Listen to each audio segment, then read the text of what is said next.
madlang people, ayan. Ngayon gagawa tayo ng ng aloe vera juice. Ayan, yun ang ginagawa ko. Oh, maganda daw to sa diet, pero hindi pa rin ako pumapayat kasi. So, try lang natin again kasi in-stop ko siya. So, ginagawa ko, tinatanggal ko yung hinuhugas. Hugas na po siya. Ayan, tapos ang pag prepare nito, tinatanggal ko yung tinik niya sa side. Ayan. Tanggal ko. Parang maliit pa siya, no? Hindi pa gaano maraming laman. Ayan. Marami akong tanim nito sa backyard. Sa front yard din. Punong-puno na sila. Ayan. Ganyan lang ako gumawa nito. Prepare ko ganyan. Tinatanggalan ko ng siya sa side. And then, ito maliit lang kasi siya. So, dati, ginagawa kong tray kasi masyadong makapal. So, ngayon, ito lang. Hinahap ko siya ganyan. Tapos ito gawin ko rin siyang tuna lang. Kasi hindi siya gaanong malaki. Maliit pa pala. Ayan. So, paggawa ko niyan, tinatanggal ko muna yung ibabaw. Ibabaw muna siya. Kaso lang siya guys, masyado siyang maraming katas ba? No? Para siyang sabaw. Malapot. So, sa ibabaw, medyo siya, kunat siyang tanggalan ng skin. Makunat masyado siya guys. Yan. Parang dumidikit yung niya. Hindi pa pala siya ganong healthy. Pinitas ko na. Pero okay lang yan. Mayroon naman siya eh. Tapos sa ilalim, ang ginagawa ko niyan, ini-slide ko na lang siya. Ganyan. Halimbawa, ito, naumpisahan ko na. Ganyan. Tapos, hihilahin ko na lang siyang ganyan. Nakikita nyo ba ako guys? Yan. Slide, ganyan, ganyan lang siya. Tapos diretso na siya. So, ang magiging kinalabasan niya, ito na siya guys. Ayan, how to prepare the aloe juice. Ayan siya guys, oh. Ganyan.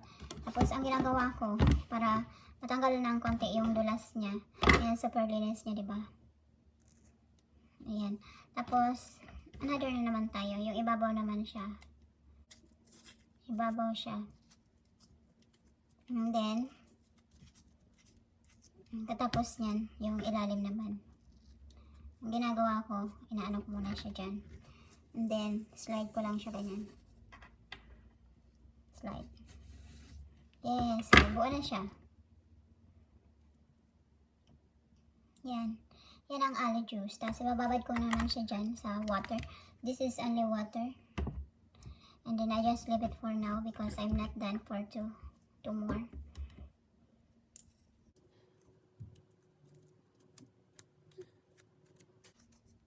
Nakikita ko lang siya guys. Sabi nila healthy. So, we'll try to be healthy. Wala naman siyang chemicals eh. So, i-research nyo na lang guys. I'm not an expert. I'm not a doctor. So, I just research also my own. So, this side is a good, kung halimbawa may mga informations, maganda din siya. Halimbawa may mga sakit-sakit tayo sa loob-loob, yung mga namamaga-maga na dyan. Ayan, try natin to. Wala namang mawawala eh.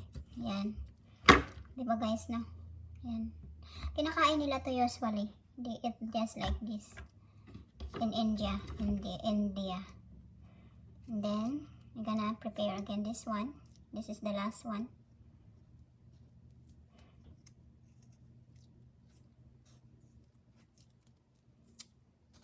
The same thing. Mahirap lang siyang tanggalan yung ibabaw, pero yung ilalim, kasi parang sumasabay na siya, yung ilalim. Madali na lang siyang hugutin.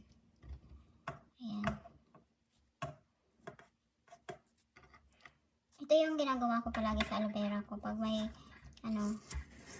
ito ginagawa ko. Ayan. Ayan. After that, diba ko na siya, na babad ko na kasi para matanggal yung kunting, dulas niya guys. Yan, dulas, diba? So, ang ginagawa ko dyan, inakat ko siya ng mga small. Ayan. I cut like little pieces. Like a jelly. And then, ayan na siya guys, pagkat ko.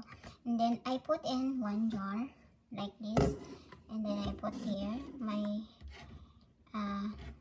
my aloe vera that I cut in pieces. I put in a jar. And then until I'm done, I put everything in the jar.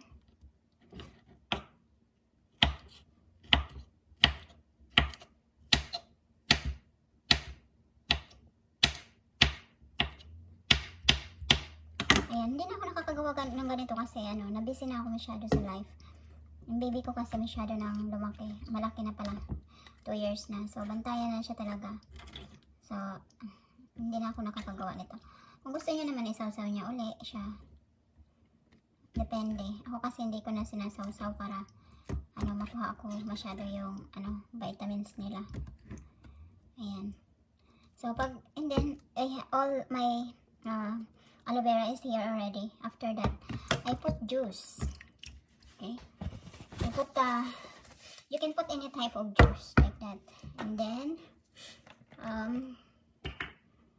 I going to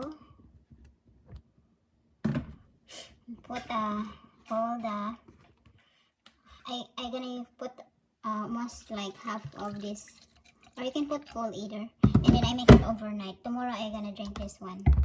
I'm not drinking today. I'm gonna make 2 so they can absorb the juice inside the aloe vera, so you cannot barely taste the the lapot-lapot. Ano bang English ng lapot? Ayan siya guys. Thank you so much. And this one, I put it cover, and then it's ready to put in the refrigerator, and then I drink it tomorrow. Thank you so much for watching.